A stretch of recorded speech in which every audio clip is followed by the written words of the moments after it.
ఇప్పుడే జీ5 app download చేయండి. చూడండి మీ ఫేవరెట్ టీవీ షోస్ ఎప్పుడైనా ఎక్కడైనా. అవునా? ఏ హాస్పిటల్లో చెప్పమ్మా, నేను అక్కడికి వస్తాను. నువ్వు రావాల్సింది హాస్పిటల్కి కాదు, ముందు మీ అత్తయ్య ఇంటికి వెళ్ళు. అత్తయ్య ఇంటికా? ఎందుకమ్మా?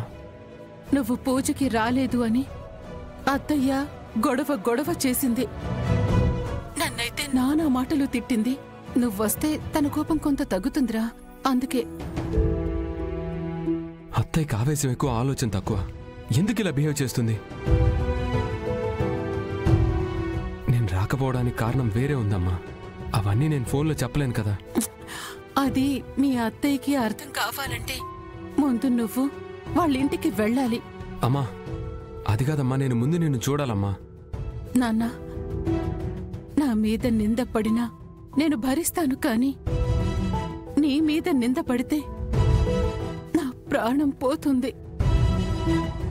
పద్మకి సర్ది చెప్పే బాధ్యత నీదే. వెళ్ళు, మీ అత్తయ్యని తీసుకొని నువ్వు మళ్ళీ ఇంటికి రా. నువ్వొచ్చేలోపు నేనింటికి వచ్చేస్తాను. అమ్మా కానీ నువ్వు ఒక్కదాని ఎలా వస్తావమ్మా? నేనొస్తాను కదా, వచ్చాక నీకే తెలుస్తుంది ఎలా వచ్చానో. సరే అమ్మా.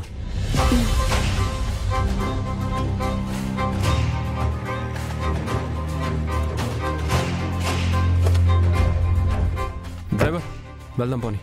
అలాగే సార్. నేనంటే నా కొడుక్కి ప్రాణం.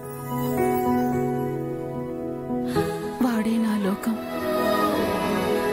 వాడు తప్పకుండా నీకు సహాయం చేస్తాడు.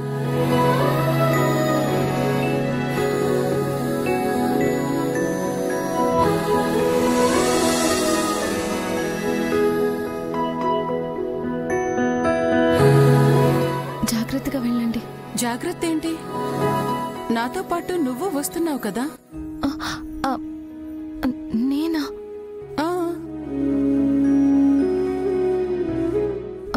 మీరు వెళ్ళండి. నువ్వు నాతో పాటు వస్తేనే నేను వెళ్తాను, లేకపోతే లేదు.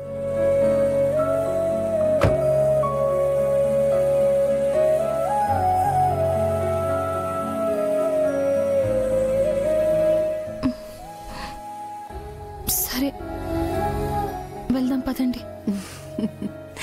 సరే.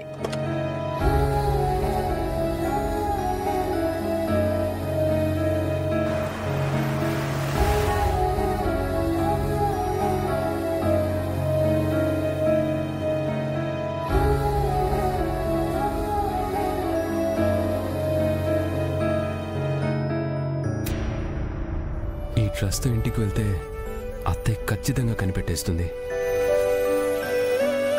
Driver sir. దారిలో ఒక హోటల్ దగ్గర ఆపు. అలాగే సార్. అమ్మా, నీ పేరు అడగడం మర్చిపోయాను. ఏం పేరు? నా అసలు పేరు కనక మహాలక్ష్మి అని చెప్తే ఇబ్బంది అవుతుందేమో.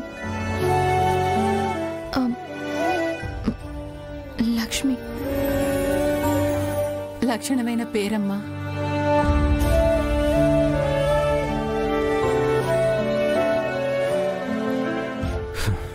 అత్తయ్య వాళ్ళని ఎలాగైనా సరే ఒప్పించి ఇంటికి తీసుకెళ్ళాలి.